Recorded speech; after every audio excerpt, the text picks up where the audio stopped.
దేవునికి స్తోత్రం. ఈరోజు వాక్య ధ్యానాంశం యోహాను సువార్త 1వ అధ్యాయం 16వ వచనము. ఆయన పరిపూర్ణతలో నుండి మనమందరము కృప వెంబడి కృపను పొందితిమి.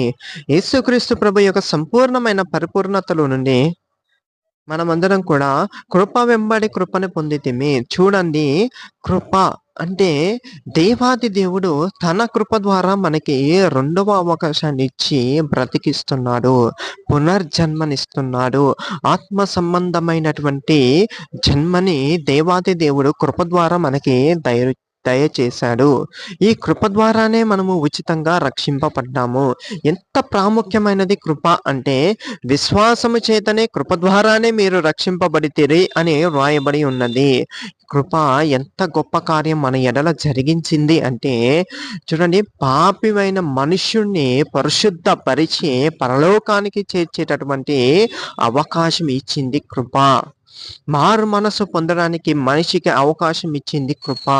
అంత గొప్ప కృపని మనం ఎక్కడి నుంచి పొందుకుంటున్నామయ్య అంటే, యేసుక్రీస్తు ప్రభు యొక్క పరిపూర్ణతలో నుండి పొందుకుంటున్నాము.